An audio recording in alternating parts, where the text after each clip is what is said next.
Hi there, friends. Thanks so much for joining us today. I'm Haleigh. And I'm Johnny.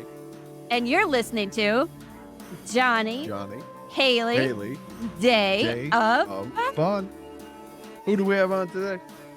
I don't know. Let's dive into the episode and find out.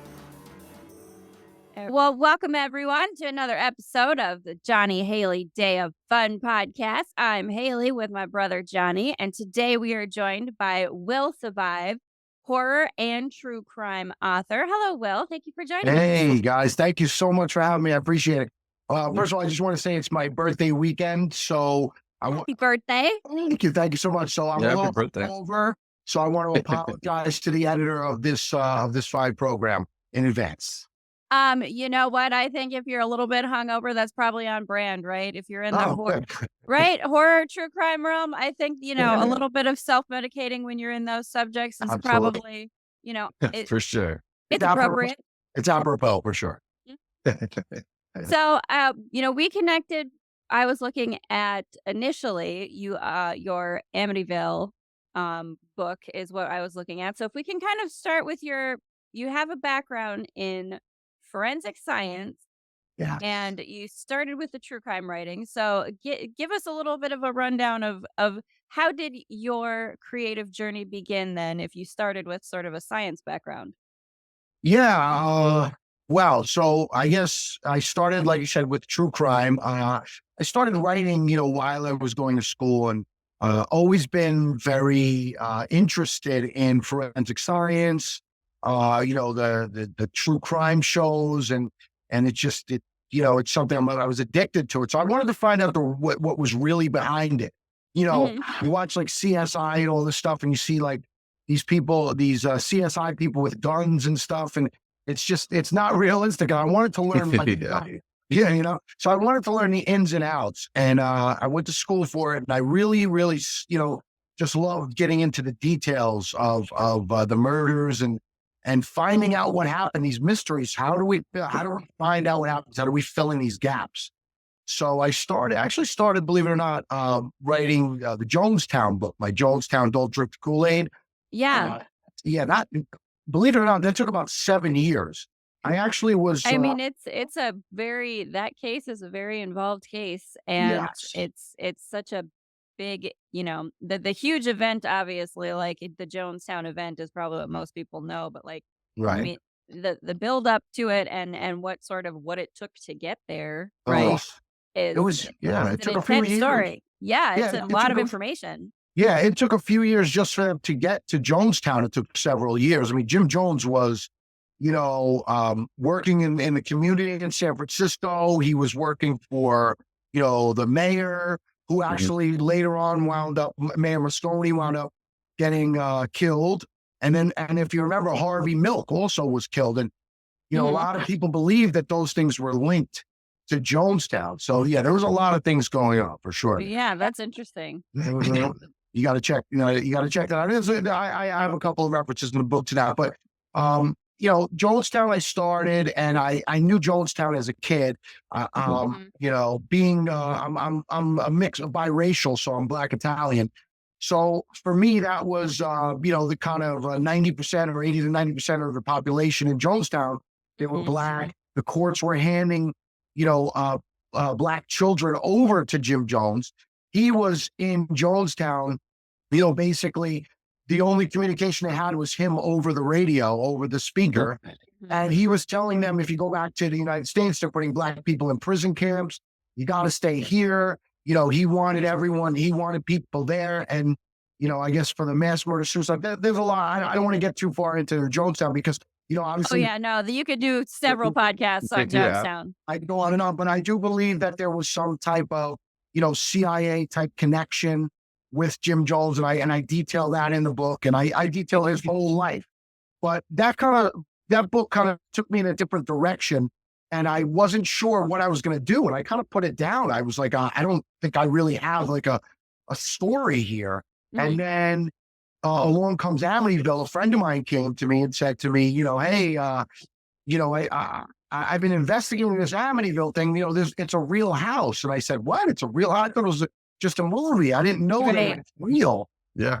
And, what's crazy about Amityville is we went out there, we took a couple of photos. Okay. I'm trying to make this quick because it's a long story, but I took a couple of photos. We saw some orbs in the photos and we're like, what is this? You know, we brought it back to my place and we're hanging out. And I had this little wine fridge and I had some wine and I like to, I know people say, well, you know, you had merlot in the fridge. So I like to chill my merlot also with my Yeah, so I have it however you like it. how would you like it? As long as it does the trick. So That's all of a right. sudden, we're looking at these orbs and these pictures and we're researching Amityville at my place. And all of a sudden I hear a pop. And I look down and there's merlot at my feet. And it's like, so somehow it exploded in the fridge and it's literally like at my feet. It looks like blood. There was like That's really mysterious things that happened while I was like, just, researching. Then those orbs, we took them to 𝓕𝓻𝓪𝓷𝓴𝓲 Community College in Paramus, and we had the film department. I had a friend there. We had them review it for, whatever it could have been. And they ruled out like pollen, water spots, all this other stuff. And they just said, we don't know what it is. And it was very creepy. So from that point on, it just kind of piqued my interest. I started researching.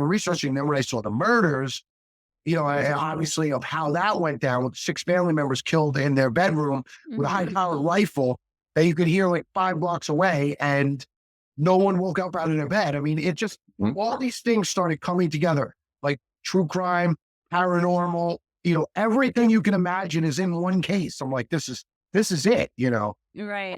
So that's how it caught me, It's kind of interesting. I mean, it's a little fun, almost like, a paranormal sort of signal to you, the merlot on the floor, like follow this little blood trail, see where this goes for you, kind of I'm thing. telling you. And the last thing that I was waking up at 3:15 every morning when I first said I was going to write the book. I swear. And one time I woke up and I said, oh my God, I'm not looking at my phone. I put it under the pillow. I took it out like 10 minutes later. It was 3:15. I'm like, I got to write the book. Yeah. Like, Yeah. that really happened. I'm serious. No, I believe you. And I mean, it's interesting how, so I'm also a writer, and I do think that to some degree you're kind of channeling when you start writing, whether you're doing something where you're researching or whether you're writing fiction, like you're connecting to some kind of energy that's kind of driving you forward and nudging you to explore this way, explore that way kind of thing. And it's, it's kind of an interesting exploration when you're a writer. I think that you kind of have to you connect to this story energy in some way, and then you have to follow it where it goes. Right. I think that also in the universe too, like what you put out there, it really does kind of come back to you, and you tap into some energy source, and so, yeah, for sure. That's really interesting. I love that. So it's kind of like Amity almost sort of found you, right? More than you sort of found Amityville to go after as a story. 100%. I mean, 100%. I was not, that was not on my itinerary of things to write about or anything. And it's great. So over the years, I was able to connect with, a lot of the Amityville people. Some of them unfortunately passed away. I had a chance to meet Lorraine Warren, which was an amazing experience. 𝓕𝓻𝓪𝓷𝓴𝓲'𝓼, I speak to her every once in a while. She's my, one of my Facebook friends, and she's read my book, and she's amazing. She was one of the first people who investigated the house with the warrant. And also, I speak to, the little kid that was actually in the house. I don't know if you know, there's So Christopher Quarantino, we speak every once in a while. So he's, it's pretty cool just to be like kind of a part of that community. And it's obviously unfortunate what happened. I mean, with the family members. I mean, it's terrible tragedy. right. So I mean, but it's again, it's tapping into an energy, right? Like it's interesting to kind of explore that, because you kind of have to. Obviously everyone has to decide for themselves what they believe, but I think there's a lot to be said for there being some kind of like other energy, whatever you want to call it, that, attracted not just what happened, like, can you talk maybe a little bit about that? And I do want to touch on your other books and things, but like, I am just really fascinated and interested in like the Amityville story and the murders that happened. Like, it really does kind of seem like there was maybe a very strange energy that would kind of existed, like, maybe before with, like, or Yeah. did you No, I find agree. that? Like, I what agree. would you say you found there? It's a total enigma. I mean, even when I went out there, it was weird. We had a couple things happen. We were investigating it. Basically, we were canvassing the neighborhood, and nobody really wanted to talk about it. And then we went up to this one house, which was close by the house, and they said, you should talk to this guy. He lives like 4 houses down, and he's an older man. His name was 𝓕𝓻𝓪𝓷𝓴𝓲'𝓼, and he was like 90 years old. And he's like, he had lived there even before that house was there. Like he's lived there for the original house was moved a Oh, lot. And so they put another house on there, and the house was too big. So that's why it's faced sideways. So the 2 windows are facing the street. The front door's not facing the street. The 2 windows look like eyes were yeah. facing the street. That's why, because it was too big to put on the lot. So they had to put it on sideways. So this guy was there before that house was even put there. So anyway, we went to him and we met with him, and it was just like all these weird things started happening. We were driving down the block to go to meet him, and we were like, he was like, park here, park here. And we're like turning, he's like, turn the car. We were like arguing, and this is one of my friends, and we hit into a tree. Oh, Right? jeez. Just the way to go. We hit into a tree. Later on, we're interviewing Ed that day, and he tells me that his next door neighbor, Miles, whatever his name was driving with a bunch of friends who never saw the Amityville and wanted to see it. And as they're driving by, they go by and they hit into a tree, like right by the house. I mean, come on, you got to be kidding. We were like, You gotta love those synchronicities that Yeah, line right. up, like, so perfectly like that, and just more, nudges from the universe that, like, "Hey, you're on a right path, you're doing the thing, that you're supposed to that we've asked you to do," kinda thing, right? yeah. Well, Like, I just hope it was the good spirits that were asking me to do it. But you kinda never know, you gotta follow and see what happens. yeah, exactly. But yeah, so that was wild. And then obviously, That's a really interesting and a really great person to be able to talk to, though, someone oh, who, was there before Mhm. any of the incidents, and, like, what a great, like, just that you lined up to be able to talk to that person is, like, what a perfect interview to have. it was amazing because he had a lot of inside information. He also had a lot of like I said, I was kind of getting stonewalled by many of the people who lived in Amityville. Mhm. And then this guy kind of was giving me the insight into what all of them were saying and thinking. So they're not telling the public about it, but they're kind of like in a little group talking about it. And Mhm. all of a sudden, this guy is like telling me all these shocking revelations. It was, I mean, it was amazing. It was eye opening. It was, I was so excited writing that book. You know what I mean? I really, and researching it. Yeah, and, Yeah. it's really it's really cool that, like, obviously there was some you were getting help from somewhere, right? Like, getting sent to Yeah. the right places and to get an inside scoop, to get, like, the real true story because that is something that is really kinda interesting, and, like, John and I had watched, like, a documentary on Amityville before this just to Yeah. kind of because it was the same thing where I was familiar with the movie, right, but Right. not necessarily the true story Right. of what had happened, and I mean, there's so much it is controversial, like, there's a Yeah. lot of controversy because Mhm. there's a lot of sort of I don't know if he said, she said's the way you wanna put it, but, you know, because there was so much hype to the movie and to, like, I don't And the it's book, Jay Anson's book, right, the Yeah. book Yeah. and kind of the instant, like, sort of fame or attention, right, that Right. happened with the family that had lived there after the murders, like, I imagine that it's really difficult to get any of them to wanna talk about any of it, right? Yeah. So Chris, we talk every once in a while, like I said, and I did an interview, myself and 𝓕𝓻𝓪𝓷𝓴𝓲 for a documentary, an Amityville documentary that hasn't come out yet. Oh, And, very cool. yeah, and they had called me, and I became, good friends with the producer as we would go over a lot of the deals. I was the first one they interviewed. And, he would, they had told me that he contacted Chris and Chris didn't want to do the interview.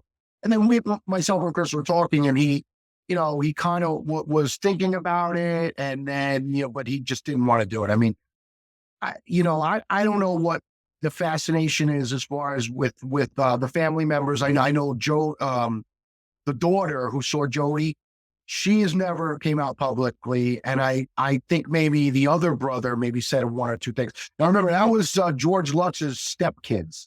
So that's why when I say 𝓕𝓻𝓪𝓷𝓻𝓽, he was Christopher Lutz.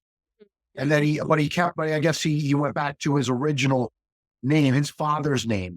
Well, I imagine there's probably you don't want the notoriety and when you're going about your life, you don't want to necessarily have everywhere you go to be attached to that story and have everyone ask about it, and because it Yeah. becomes sort of a shadow over you, right? Right. People aren't interested in you, they're interested in this thing Right. that you were interacting or attached to this story, right? Right. And he had said Christopher had basically, I mean, he was 7 years old. So what could he really remember? I don't even remember being 7. So you know what I mean? But he said that George, I think he said that he saw like an orb. He had an experience where an orb or some kind of figure was coming at him down the hall. He got really scared. That's really all he remembers from that time. That's pretty amazing for him to even say that and remember that. I mean, I think he's been pretty honest about everything. He says, I didn't see anything else that happened, or he didn't remember anything else. So I don't know, Very cool. So I know you've written a lot of other things. So where is the sort of transition from the true crime into the fiction? So I'm a very creative person. I loved school. Like my Jonestown and Amityville were kind of written, I sourced everything in the back with a detailed bibliography. It was kind of like a long essay paper for school, like a 300-page, So I kind of, I have a very creative side. I play guitar, I sing, I do all kinds of stuff creatively. I love editing, videos,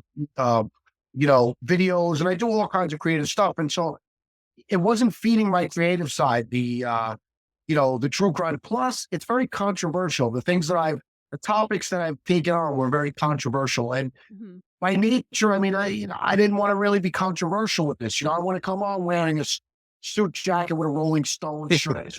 I dig it. I want to just I don't want to be like in a suit and tie all the time and just sitting up, because when you're talking about true murders, you can't sit here and make jokes and all this kind of stuff. It's not, because it's really not funny. I mean, you can if you create that's your brand, right? Like, but I get what you're saying though. Like, if you want to be able to explore those things in a more sort of fun, lighthearted sort of way, you have to. The creative world is where you have to be able to do that. Right. Yeah.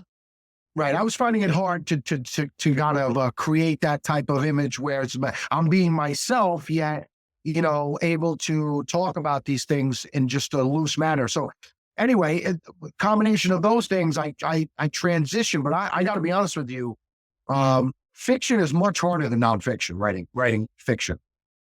And I don't even think it's close. And I don't know if I've ever heard many people say that, but from my experience, nonfiction is there. It's all there. You just have to research. The research is hard, everything. And then you just kind of compile all this information and you make a story, and you have a message in it or whatever. But fiction, you're right. You have to create characters. You have to create a storyline. You have to create everything is you. And this is interesting. This is interesting to me though. So I know John's been kind of toying with writing. John's a musician. A little bit. But I have sort of, I started from the creative writing sort of side. It's just interesting to me that you say that it's easier to write nonfiction. And I wonder if it's just maybe because that's where you started that it's easier. Because for me, it's opposite. Like I struggle with nonfiction. I love reading it. This is interesting maybe. And I don't know. So I love to absorb nonfiction, like podcasts and reading and books and documentaries. But I always prefer to write like fiction. And I'm not a huge fiction reader. So I don't so how does that go for you then? Are you still big into reading nonfiction while you're creating your, what's the balance there for you? I have 4 stepkids, and I just had a baby, 2-month-old. Oh, so you are not reading. I don't read. I'm lucky if I read like a Facebook article at this point. Yeah. That's fair enough. You know, well, I mean, look, I do love reading, and obviously, and it's hard to finish anything these days. And I prefer writing over reading.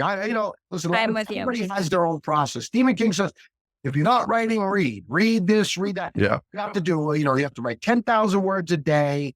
I don't know. You know what I mean? Everybody has their own process. I think, writing fiction to me is, here's to me what means more than anything when you write fiction. I am very prepared. I write a 10 to 20 page outline. Okay. Before I even before I even start on the first chapter. I outline the characters. I give them a backstory. I go over the story and outline the story, like literally like 1, 2 or bullet points, however. And it's fluid. I keep changing it throughout the process. But to me, the story's written before I start writing. Yes. I like that. That's really an interesting, I'm a lot more fluid, I guess. Like I just I don't know, but it's interesting to me. Like that's one of the things with writers, like, or just creative people in general, like the processes that we have. Yeah. The thing that you create because it's always something that fits you. Yeah. Right. Right. It's always, you have to create a process. And so for you, coming from nonfiction, like that's how you would have structured all of your information too, right? Like, so Yeah. you're like, okay, I have to Right. put this case together. And Right. kind of a similar thing with stories. I like, never thought of it that way. I never thought of it that way. Like you just said, actually, I'm absolutely correct. yeah, like it's kind of like you're building your case file and then you write your book from it, right? Like, and that's how you but that's a really cool process. And so in your fiction then, right, you're doing horror fiction. Mhm. Is it just because you enjoy horror as a genre, or did some of that sort of come from the subjects that you had nonfiction researched? Was it, a transition because of, or both, because, it's a field of interest or a genre of interest for you personally? So that's a great question because I actually started in 2020, right? So I had used to do creative writing when I was younger and stuff. I couldn't put all these things together. I think it was because I didn't have that process in place. To me, sitting down and just freehand writing. What do they call that when? It's called a panster. It's a panster.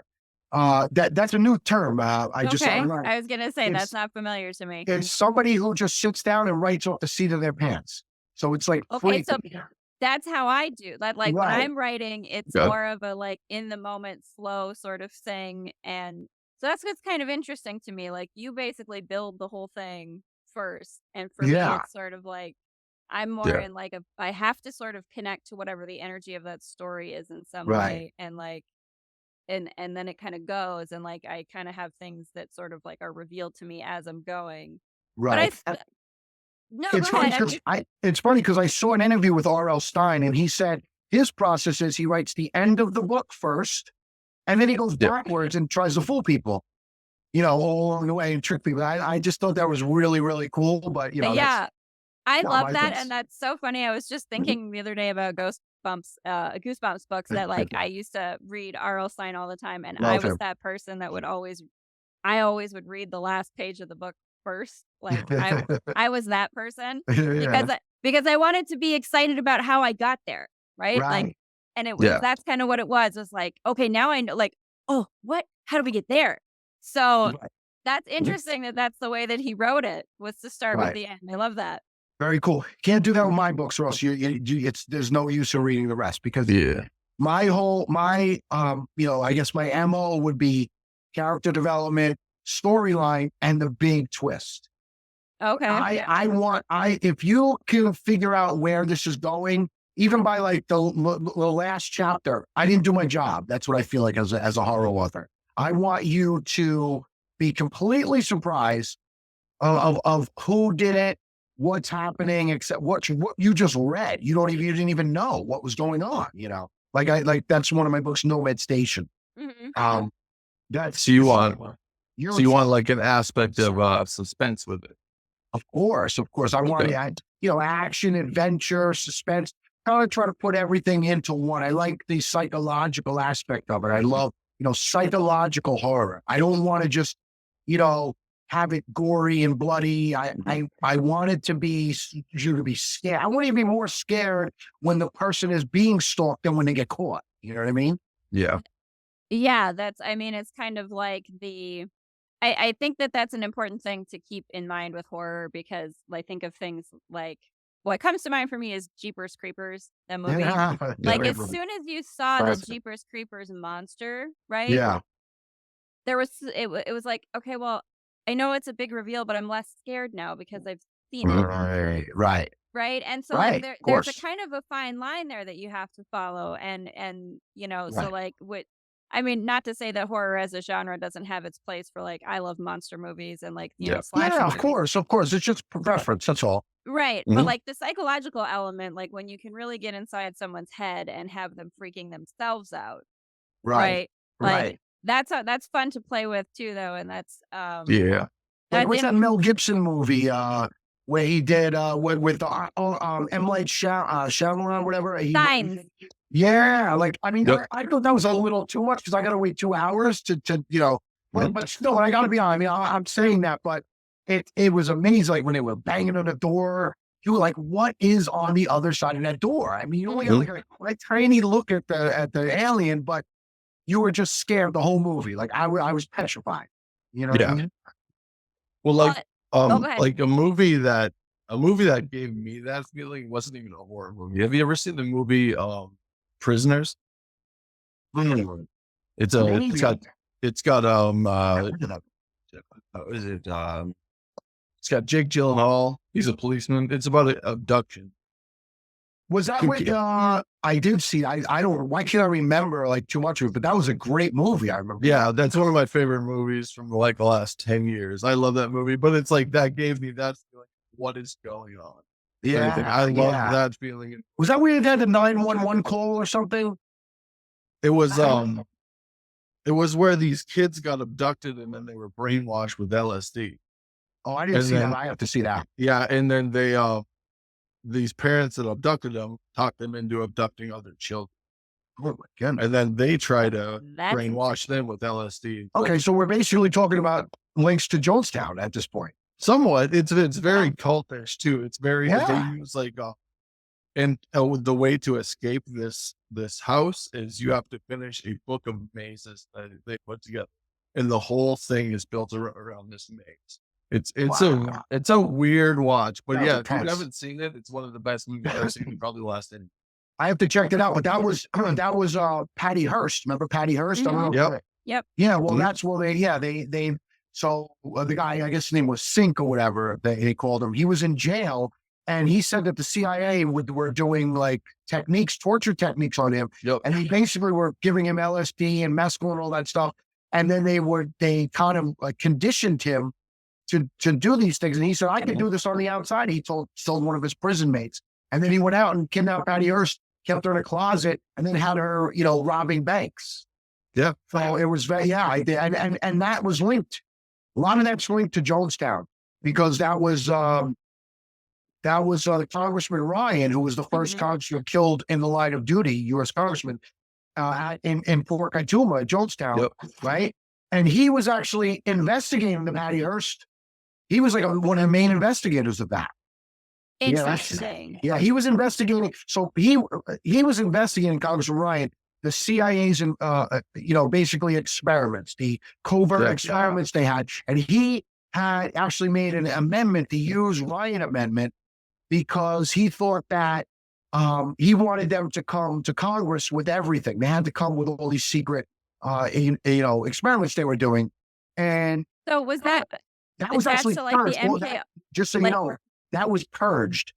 At the end, after Jonestown happened and everything happened, the Hughes Amendment Ryan just got completely purged from record. Okay.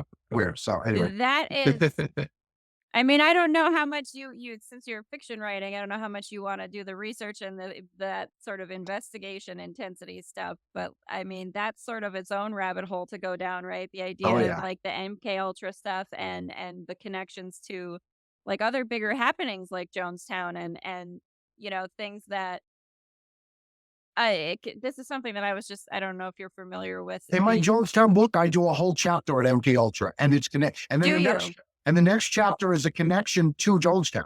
Absolutely, 100%. That's so. I was just like the other day talking to someone about this. It's the ergot outbreak that happened in France, right? And all these people Right. like danced until they died, kind of thing. And there was like this something. I want to say that it was something that happened maybe in the 40s, 50s, or 60s. That there was some similar situation that they thought there Huh. was like another ergot sort of outbreak in the grains, but there was also I don't know if you want to call it a conspiracy theory, rumor, what have you, that Right. it was actually part of the CIA MK Ultra stuff that they purposefully Ooh. released, like because To ergot throw is people off the trail. because Haleigh? ergot is where you get LSD from, right? LSD is Right. derived from ergot. And Right. so they thought that it was something where like they were testing the potentiality of weaponizing LSD for brainwashing, right? Like if you were Ooh. to release it into a population, right? Right. Like and it was basically an experiment, which obviously went horribly wrong. Everyone went Yeah. absolutely nuts and were Yeah. throwing themselves out windows and Yeah, well, that, and I talk about that in the book as well, in the Jonestown book, in that chapter where they had the CIA would use that on unwitting soldiers and people in the military, and then one of the guys went crazy and jumped out. They say he jumped out the window, but Mhm. they, I think they exhumed his body and they found like head injuries, you know, that weren't attributed to the fall. So, yeah, right, that he yeah, was Yeah. either being abused or abusing himself out of whatever was happening. I mean, that all of that stuff again is like that's such a deep dive you could yeah, it go is. It into is. in and of itself. That's so interesting. Right. I But love that stuff, but yeah. For so sure. all of oh, go ahead. I was gonna say, as a writer, I was gonna ask you a question, but this Sure. is probably a question for both of you. Like, as far as subjects, you write about Jonestown and then Amityville Horror. So it's like, with the aspect of the paranormal and like the true crime, how do you dig your claws into something and really sit down and look at it? Because everyone's got a ghost story, and there's you got Jonestown, you got Heaven's Gate, you got all these cults and stuff like that. Yeah. How do you figure something out or find passion in something that you really sit down and dig into it? Like, because you could pick a different thing every week. How do you sit Yeah, down with right. one thing and just really dig into it? Yeah. Well, like I said, for me, Jonestown, it was the racial aspect. It was something that he was having. He would have the black people and the white people. They had to like, uh, you know, bunk together. But even if they had a wife or whatever, they couldn't sleep with their wife. They had to like. He was commingling. He was doing all these weird kind of things, and I don't know. Mhm. That to me, there was definitely a racial aspect to it. Amityville was just, to me, it had. Where as a kid watching Amityville, I Mhm. couldn't sleep for Yep. like months. You know what I mean? Yeah. Flies in the window. I mean, that was really traumatic. So that I love it. It scared the hell out of me. And when I found out it was a true story, oh, I got to know about this. Oh, and it's right down the block for me. It's only an hour away. Yep. By the way, I live in Amityville now, so Oh, nice. Look at you're yeah, just right next to the action. they call me AmityWill now. AmityWill, but that's okay. So is that something that helped inspire your anthology of short stories? Then the AmityWill stories the series that you have. Yeah. Wh- Well, How, just for the how record, does I just that want to fit say this. together? I just want to say this that you talk about, like you just said before, about the universe bringing you. Hmm. My wife. I met my wife down in Atlantic City. She lived in Amityville. I wrote the Amityville book. Here we are. We get married. I moved to Amityville. I mean, you can't even make this up, man. You I can't make this love up. it. No, Okay? you can't. That's so good though. That's so fun. Mhm. It's nuts. So the transition came. It was right at, I was actually trying to write I wanted to write a crime novel. Like I was in I was in true crime. Hey, let me just make up a crime, whatever. Hmm. And I started like researching crimes and like I was trying to and I was like, kind of like, oh, I'm putting too much of that real crime into here. And that's not creative enough. I didn't want to have to refer to anything. And Hmm. then I went and saw a movie it was like the first thing I did after 2020 in the summer. We went to a drive-in movie theater.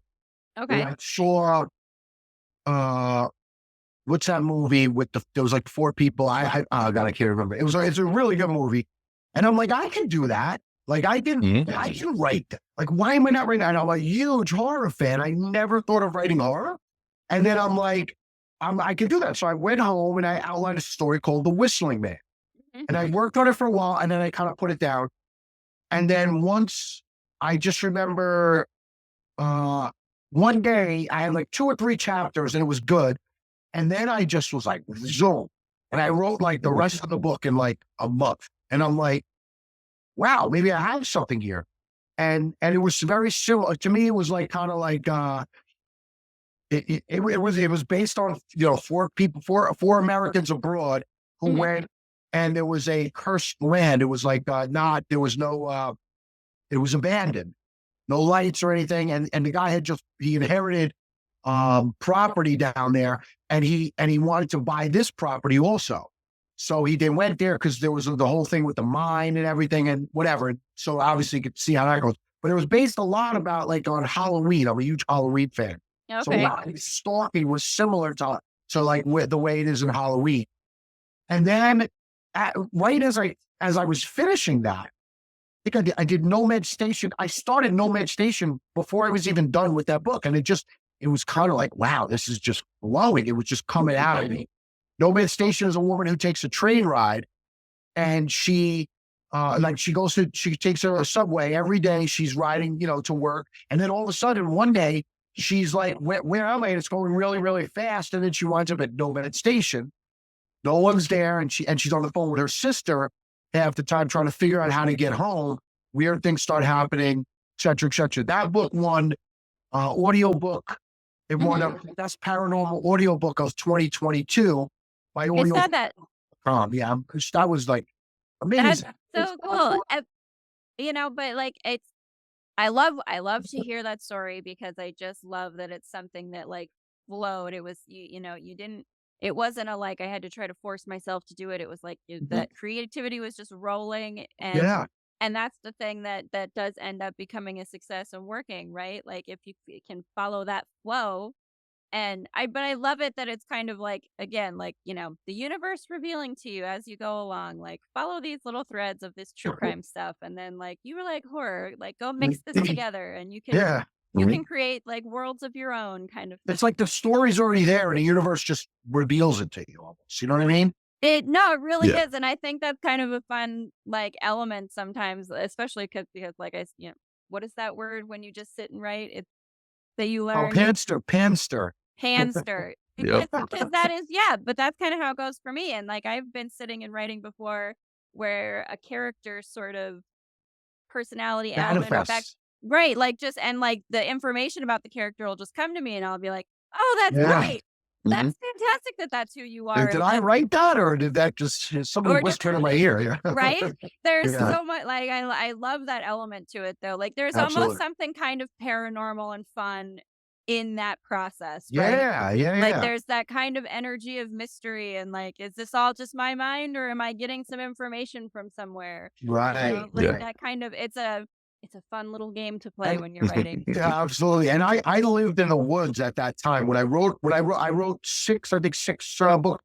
Five of them I lived in the woods. And they were I mean, I was like scared every night. I was up till I 5 was in the gonna morning. say, so There was you were no living in the place where you're watching and waiting for the axe murderer or Yeah, I was gonna body. say you took a very old school approach to writing. I thought somebody was gonna kill me out there. There was bears out there. There was everything. I seriously, it was scary, but You're it was just a really cool experience. getting yourself into the right energy to be writing, so get yourself good and scared and you can write the scary stuff. Yeah, and it's Yep. really important, like your workstation, kind of where you set up your office, whatever you want to call it. I mean, I think it's really important, for writing because it kind of things flow from that. It's like you kind of manifest, you create your own, energy. And I had like skeletons and like head, like fake Yeah. heads. I was gonna say I That's a saw little on too your far, but website. So no, some of the photos that you have on your website, I do think they're really fun. Like you have the skeleton writing at the laptop thing, and you kind of and just have to, you get into it. If you're really into it, you're into it, And I Right. love Create your environment. I have like 5 boxes of like horror masks. You know what I mean? Like I made my family all put the horror masks on for Christmas. Like we took a Christmas picture and they're like, Yeah. this is not even Halloween. I'm like, just put the mask on. But they're cool. They play. Hey, that's nice when you get your family will play the game with you a little bit. I did see they're that cool. too. I did like that, the Merry Christmas where you have everybody Thank stand. you. Like that was really fun. Yeah. Yeah, it was cool. It was fun. So like when you write in the woods and at home, how do you differ as far as like, because you got to have a way to get over writer's block, and you have to have sort of like a system that you do before writing to get yourself Right.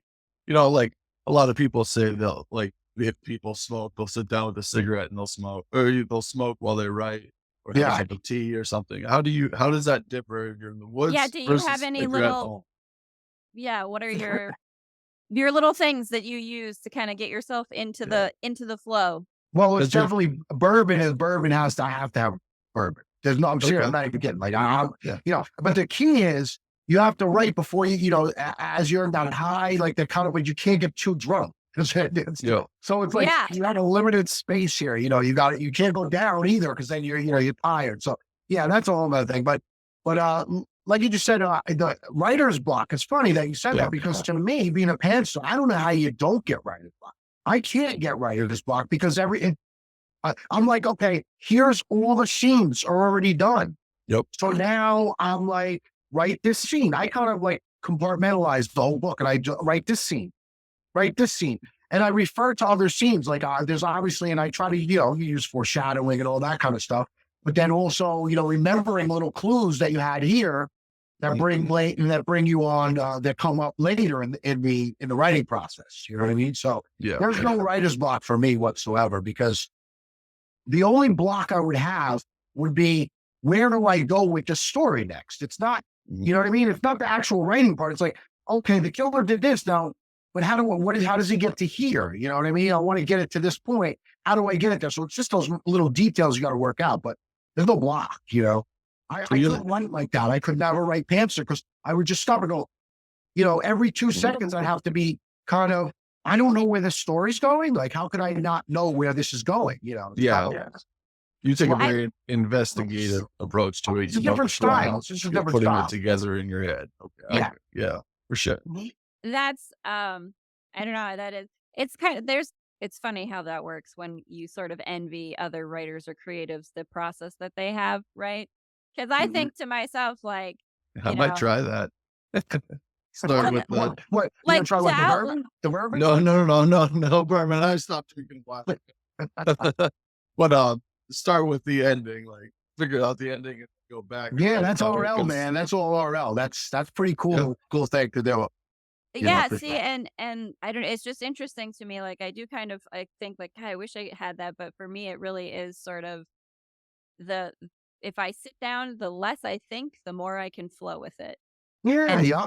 and it's like, it's interesting though, right? It is just a different style and it's kind of fun. Like, how do you end up training yourself to be that? Like, obviously for you had the background in true crime and the nonfiction element. So you kind of like created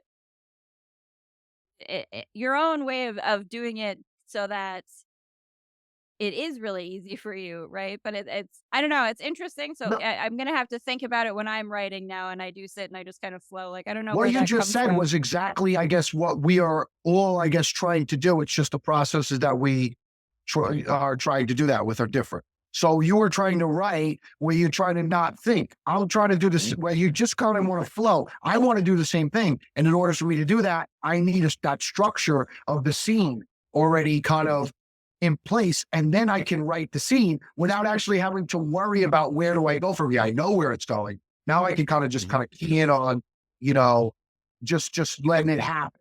You know what I mean? So that's interesting. Kind of you sort of build yourself a framework and then you don't have to think as you go. Like that's that an is interesting but way that's to- true. Yeah, we're all trying to get into the flow state. Same thing. You- Right. Just different 'cause way of like- getting. You're just taking a different road to get there. You know what I mean? right? Because like some of the stories that I have in my head that I'm trying to write down, I've shared with Haleigh that like I have to come to a conclusion. It has to go somewhere. So like if I start it with that somewhere and then go back, that might be a better way of going about it. Because Yeah. like right now, I'm writing a story from the point of view of a guy that got captured, like in a time by people that he doesn't understand what they're saying. Oh, I love it. So he's trying to figure out how does he appease them by action. You know what I mean? Like when they tell him to do something and he doesn't know how to do it, they like beat him. How does he get around that? You know what I mean? Like stuff like that. It's very psychological. Those types of stories are really scary because you, as the audience member, goes right into that character, and you Yeah. could like just look through his eyes and what did he say? I don't understand what he said. What, man? I mean, that's Yeah. And it's all told by just him vocalizing the situation in his head. And Wow. the people that captured him vocalizing it to him. It's just Yeah. what he thinks about it because he doesn't know. You know what I Very mean? cool. Wow. And just conclusions of he doesn't listen, this is what happened. He's like Yeah. it's almost like a pet. You know what I mean? Like figuring out Yeah. oh Right. somewhat. It's like almost that situation. Like you don't know That- what's gonna happen. You need to I was figure out thinking what of that happened. with my dog and my baby, like, Mhm. and so it must be so hard. And my dog is really like smart. Yeah. He kind of knows like what, but I don't understand what, like a lot of times we don't understand each other. And Yeah. it causes a lot of frustration, Yep. for sure. And just take it as a like almost like a POW aspect. Like you're taking Yeah. like you're basically taken as slave. You Right. don't know what's gonna happen to you. You don't know what they're saying. Right. See, You now don't know my- why you're Let me there. know when that comes out for sure. Well, I'm still writing it. It's Yeah. it's the first one I'm writing, first one I'm trying. So That's all right. Hey, man. we'll see what Well, happens with it. Yeah. No, I So- love it. See, I do more sci-fi kind of fantasy stuff. Yeah. So my brain immediately says he's been kidnapped by aliens and he is their pet and doesn't understand that. Right. Yeah. And so he's just being trained. He doesn't realize he's just being trained like Love a it. dog is being trained. But I mean, Love it is like psychologically, it's an Yeah. interesting concept Love that it. that barrier of communication, and you don't Yep. like you don't know how do they see you as a prisoner, or is there some like completely other situation that they think it is that you don't know Right. that it is? Yeah. Right. Well, Very when I came up with the story, I was watching a lot of documentaries about Roman invasion of Germania. So it's like I was thinking as far as that because you don't know what the hell they're saying. You know what I mean? Like Yeah. that would be like I don't know a lick of Russian. That'd be like me, getting captured by a Russian. Yeah. What do you And- do? Yeah. You're done. Yeah. They're not going to appease you by speaking your No, native they're not going to give a translator unless they You know want what I mean? information. Yeah, Right. You're not on the stand. Yeah. That's Yeah. wild. Yeah. But yeah, I took it from that aspect. Like, I don't know. What do you do in that situation? Yeah. Well, okay, keep it going, man. That's great. Oh, for listen, sure. man, things kind of just, I guess, come to you. Once you get one down, I think once you finish one, it's like, oh, I can do this now. You know what I mean? Yeah. And it does get easier. If it doesn't get easier, you're in the wrong line of business. I always feel like when you see like the greats or people really good at something, I'm about to watch the, Patrick Mahomes and what's his name, Lamar Jackson today. When you see them, man, they make it look so easy, but they put so much work in. But it gets easier for them. You know what I mean? Yeah. And for when you're great at something, I think it has to be somewhat easy, or else you can't sit there and be like struggling to write a book for 10 years. Yeah. Well, that's kind of the thing Haleigh kind of put in my head too, is like kind of a lesson more approach. She said, go for a short story instead of go for a Yeah. 6-paragraph instead of a 50 page. Let me, you know what? That's a great transition right there, because my next book after Nomad Station was The Horrors of Willville. Mhm. And Okay. it's an anthology series, a horror anthology series. Every episode is different. There's different characters, different storyline, right? So I was like, let me challenge myself. Can I do this? Every episode is 6,000 words. I'm going to try to keep it around 6,000. I'm not going to be exact, 6,005, 5,900, whatever. But it was so challenging. It was so cool because I feel like it's much harder to write a short story than a long story. Yeah. So writing, See, like, I think this is funny again because I feel the opposite. Like I'm in the other camp, like because that's a lot of what I'm writing is like episodic and short stories and short fiction, and then I combine them together and kind of it builds a world, right? yeah, But like I don't. It's just again interesting that like for you it's the opposite situation. condensing it into short form is harder than doing the long form. Yeah. It was Like, harder because like longer you could just say, okay, I'm sitting there struggling because I want to say more because to describe a situation, you need a lot of words. Hey, the guy had a hat on with glasses and a beard. Yeah, I don't. You'd have to kind of condense all that to just, how do you describe it without saying all yeah. of this stuff? It's harder, for me. Well, for my brain, that the like 6-paragraph short story works better because then I'm forced to finish it. I cannot keep, because you can run away with anything. You let Yeah, yourself. right. And that to me, that would be But that's a just how it structural works. thing where you might want to have that the story written down first. Kind of Yep. like it's almost like training wheels, or like, when you Mhm. when you bowl, like, and they put The for the kids, bumpers. they put those the Yeah. bumpers up. Yep. I put those bumpers up for myself so I don't, I stay within that narrow landscape of the Yep. story. It's Mhm. gotta end. It's gotta hit the pins, Yeah. Or it's like writing music. You know what I mean? Done is better than perfect Yes. in my yes. head. You have to finish it. You can let yourself, not everything has to be 2112 Overture. Yeah, you just finished the song. Yeah, I mean, Yeah. verse, chorus, bridge, Yeah. chorus.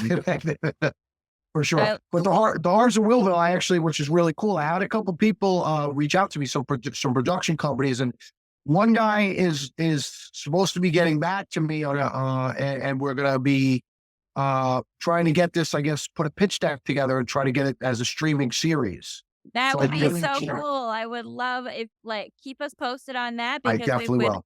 love to have you come and Yeah. talk about it. That would be so I exciting. would. I'll come back for sure. And so it's Horrors of Willville 1, Horrors of Willville 2. There's 5 episodes in each. I have Horrors of Willville 3 pretty much outlined, but I have a couple more books that I'm almost finished with one right now. It's really scary, but it was really cool with Horrors of Willville because I reached out to John Kassir. I don't know if you know John Kassir, the voice of the Crypt Keeper from Tales Oh, from the Oh, yes, okay, yes, yeah, I yeah. did. I saw that on your website. So he was so cool, Cool. and I was like, I obviously paid him to do it, and he's like, look, write me a script, and we're back and forth 3 times. I wrote a script, and to see this icon read back my script and even improvise a little bit, and then I added the music and I did all the editing. That was like so much fun. And I told him, I said, John, if this series gets picked up, I would like you to be involved in it. You know what I mean? So I think it's possible. I mean, we're going to see what happens first. I won't reach You'll out to him. see what happens, but I Yep. mean, if the universe has put it together this far, it can put it together the rest of the way, right? Absolutely. Absolutely. That's so exciting. That's so fun. So Good. it's so crazy that was like such an inspiration for me. Tales from the Crypt, Mhm. Twilight Zone. That's Yeah. kind of the format of this series. So it was really cool to have him, endorse it and then also possibly be in it. I mean, that would just be I Yeah, love that's it. Yeah. the dream. For Put sure. it for into sure. the universe that we will see it. I love it. Uh, yeah, Sorry, and I then- think go ahead. no. Oh, Go I was gonna ask you, like, since you're into like true crime and stuff, and like even the little corner, like little pocket of America that we're from has like true crime murder and stuff like that. I was gonna say, like, because I got into true crime through an ex-girlfriend, and she showed me that chapter. Are you familiar with that? What which showed you what? It's called That Chapter. It's a Oh. YouTube series. Really? Have you ever thought about doing like a true crime YouTube series, considering you have like a pretty good editing background? I did, but I mean, it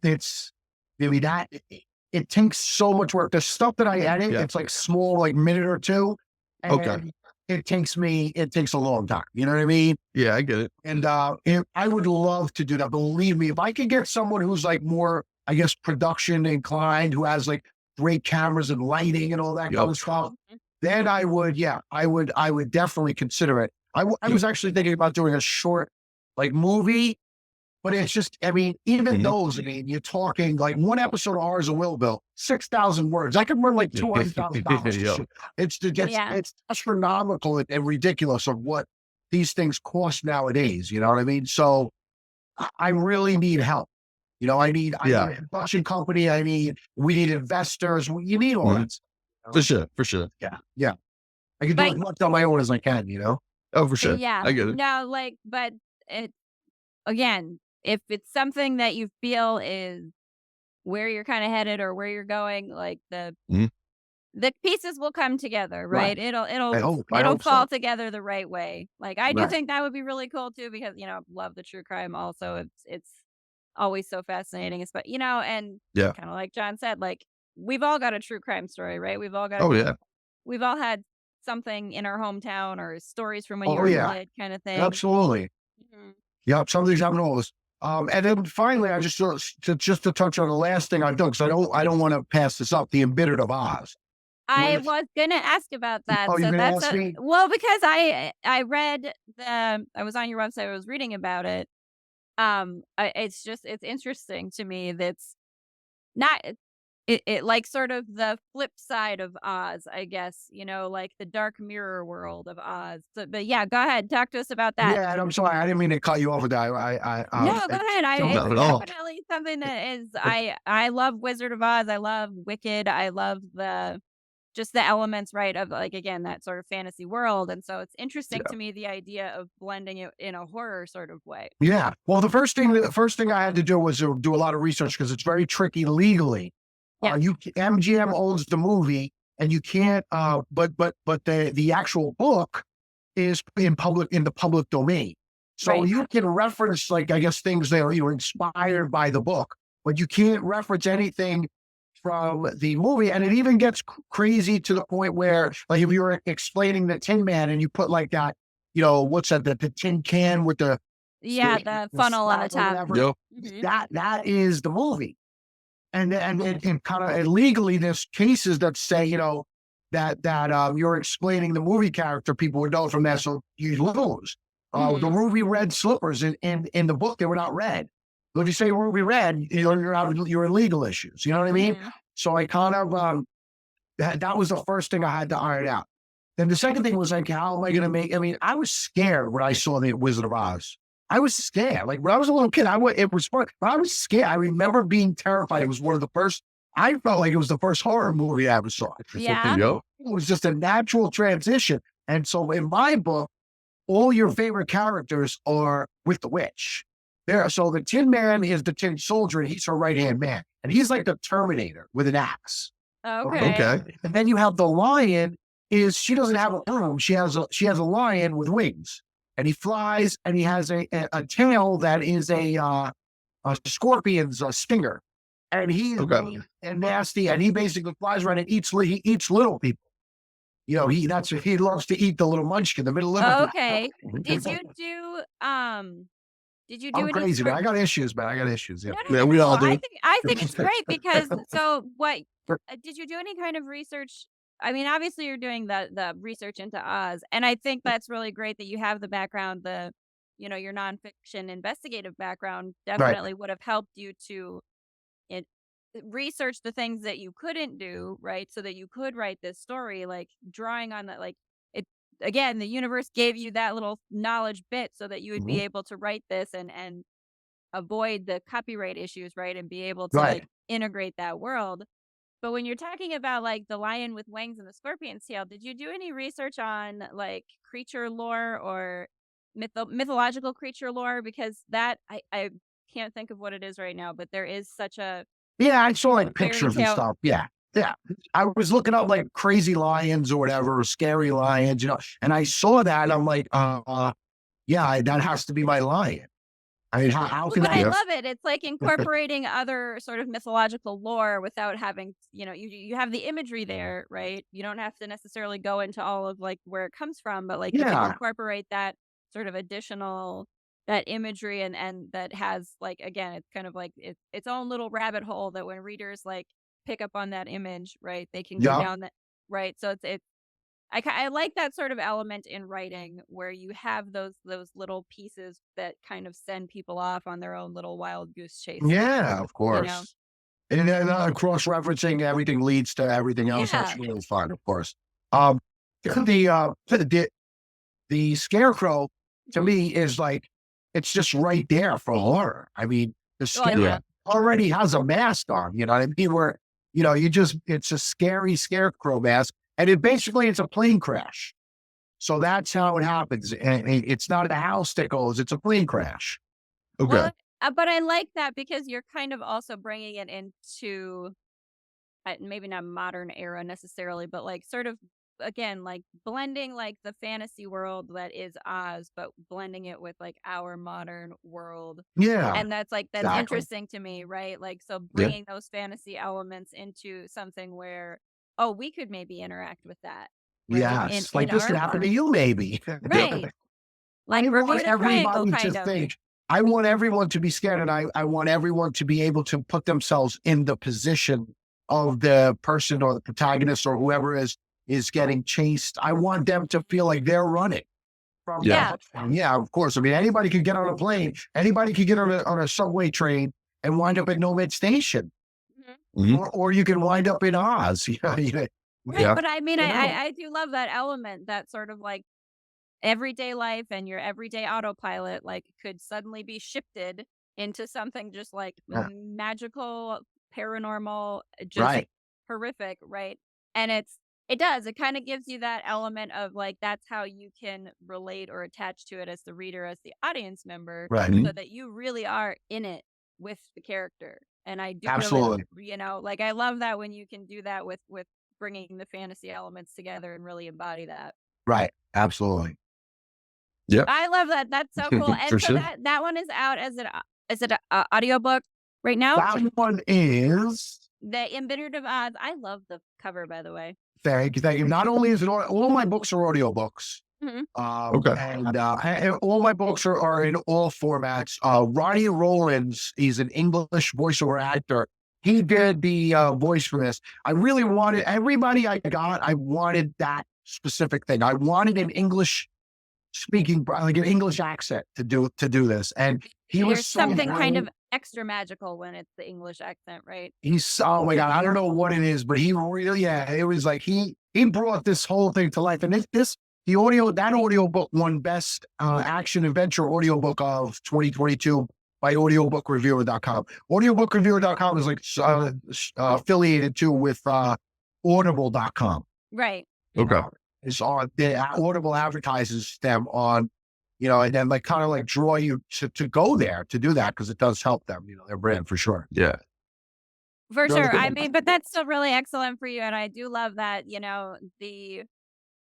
it's really fun when you're a writer and you get to have someone perform it, I think, right? Like, Oh my Yeah. God. you know, That's the best thing about it because when you listen to it back, right? And you're reviewing, you're like, did I write this? Because they're acting it out. And I had like, what was really cool, the Horrors of Willville, Sadie Sanders, she, has to do a lot of characters because you're talking about 5 different episodes, different characters in each one. And just her voices, the way she did them, it's like, wait, that's how I wanted it to sound. You know what I mean? Like, mhm. and it's just when it's acted out to you, it's just Mhm. wow. It's amazing. It makes it all worthwhile. It makes you want to keep doing more and more and more. I'm like Oh, addicted. yeah, for sure. Like, how do I get to get the next project finished and get that out because I want to see, Yeah, how that turns out. And yeah, no, it's again kind of like our own little rabbit hole that we keep going down, right? Just keep yeah, following that next story that's kind of revealing itself to you. yeah. And those 6 Yeah. books I did in those 2 years, it really takes a toll on you, though. It does. It took a toll to do them in that such a short order. It was, I was neglecting a lot of things in my life personally. My hygiene, not my hygiene. Excuse me, hygiene. I meant to say my health. Well, yeah, Okay. Yeah. your sort of mental health hygiene, right? Like that. Probably hygiene too. Yeah, I mean, took a shower the once a week. No, I mean like that sort of mental hygiene.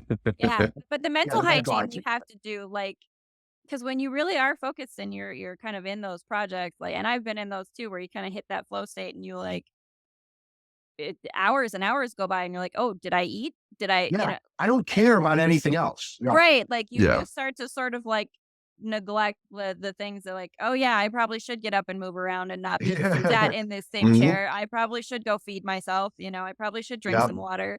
But you're so in the zone, right? So You just focused, get man. like lost. You want to get it done, and see, a lot of times I think as a writer, and I'm sure you can attest to this, where you're sitting down and like I don't really feel like writing things, and then you write something and you look at it the next day, and you go, I would have if I didn't do that, I Mhm. would have missed out on such an important piece here. I would have Right. never rewritten this that same way. You know what I mean? Yeah. That's very, very true. And I don't know, for me sometimes too, like I'll write it's interesting when you go back to things you wrote a while back, I think, and look at it and say, "Oh, there was." It's kind of like you say where you say like, "Oh, did I write that?" But there's also sometimes an element of, "Oh, something was definitely talking to me in the space that I was in." It's like there's messages in this for me. Mhm. Yeah. Like there's Yep. definitely something in here that was like that I was trying to figure out for myself, that I was trying to sort of like the solutions are there and it's like there's messages for me specifically in what's coming out too. And that's kind of, Yeah. that's always kind of fun. Absolutely. Absolutely. Yeah. It's great.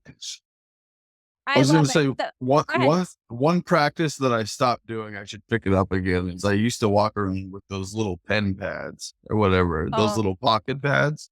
Okay. You'd be fab. surprised how helpful it is to have just a pad to pull out and write stuff, because you see stuff. I used to just, sit in my car and just look what I could see, write different. You see something awkward, write it down. You know what I mean? Like, I think, I use my cell phone and I text myself. Oh, yeah, for sure. I'm telling you, man, it's a savior. yeah, I will be like, I just thought of something, blah, blah, blah, and I'll write a whole scene down and text it to myself and then forget about it and come back later. What did I say I was going to do? Oh my God, that was great. I would Yeah. yeah, I have a terrible memory. So yeah, me too. why I'm a writer, I guess. I still write everything down. I really I do. That Yep. that's where we When I- match up 100%. That's I where am we're so, 100. like I know 100%. Everything must be. I have notebooks Yeah. everywhere, and I'm this like I have a notebook in my purse, and I have like little because the second I think of something, I'm like, you better write that down. You are gonna forget. So Yeah. like I am Yeah. absolutely like that, just constantly. And I do this like I will send myself stuff on like Facebook Messenger, like Mhm. so like I'm like because I'm like okay, I know I won't delete Right. that. It'll just kind of Right. stay in the Yeah. cloud sort of thing. Right. Right. But the same thing where it's like, oh, I better jot that down now because you're Yeah. gonna forget later, and And then you're gonna go back to it and be like, oh, I needed right. Yeah. And that's not regulated to just writing. That's grocery lists. that. Uh-huh. Oh, yeah. I have to write a grocery list. If I could say 20 Yeah. things, and if I don't write them down, I'm coming home with 2 of them. Oh Yes. no, that's Well, 100. Two of yeah. them and 4 other things that you didn't Yeah, delete. if I was, Yeah. I was going to say, Right. and like And 10 other things that I didn't even go there again. Yep. Yeah. And like as a guitar player too, if I didn't have a camera phone, I wouldn't remember anything I wrote. Because you always have to videotape yourself. Like Always. like I how play do guitar people? and sing, man. We got to jam Yeah. out one day. That would be great. That would be For sure. cool. I got to send you some stuff. That would be cool. You send me We can, something. we can figure it out for sure.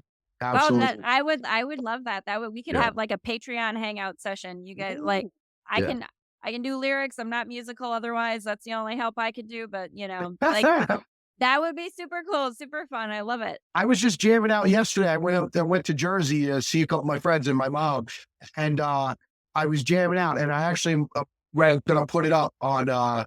You'll be able to see it. I was jamming with a couple of friends yesterday, so we're gonna put that up Oh, on cool. my LinkedIn. Oh, very nice. Okay. So you'll check that out. Yeah, for sure. On today or something. Cool. Oh, I love it. Awesome. I was gonna say, if you want to check out some music, look up a band called Out. It's one of my buddy Ike's bands. Really out?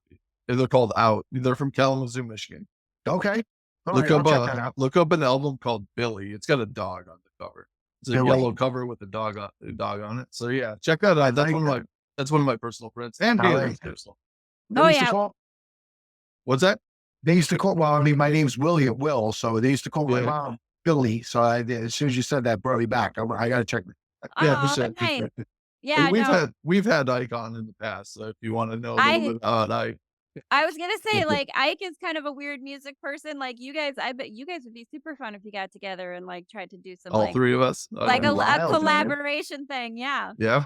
That's cool. Jay, check out my stuff first, just so you if you like it Oh, first. yeah, no. Don't get me in the band. I didn't even audition yet. You're good. Oh no, just a fun little jam session you guys could get That'd be cool. together. Like I think it'd be Yeah. cool. That'll be fun. No, we That'll be do. a lot.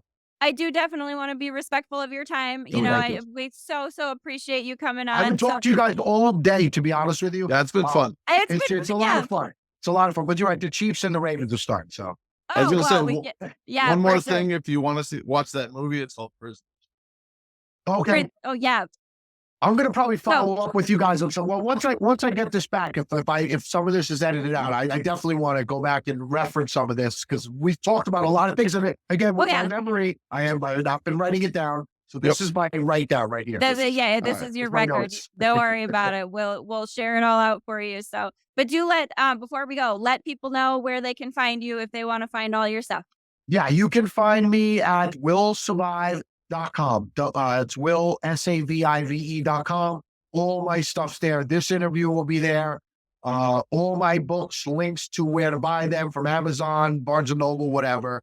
And we will definitely put that. We'll link that in the description below. So yes, do check it out. I love your website already. I'm already super interested in the Oz story. So I think yes, 𝓕𝓻𝓪𝓷𝓴𝓲 of Oz. I love the cover art, and I love sort of the idea of revisiting a very much classic that everyone's familiar with, right? But I'm going to send you both a copy of it if you like. I'll send you an audio book. Oh, awesome. No, Yeah, I love I'll send that. them an email. You can check them out. Oh, Awesome. I love that. Yes, 100%.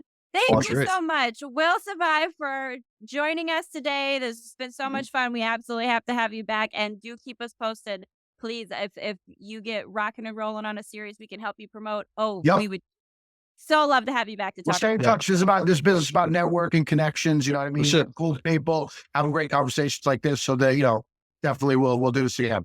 Yeah, anything we come out with, I'd love to see it. So. Yes, thank you so much. 100%. Thank you so much for joining us. Awesome. Thank you. Appreciate it. Yeah, thank you.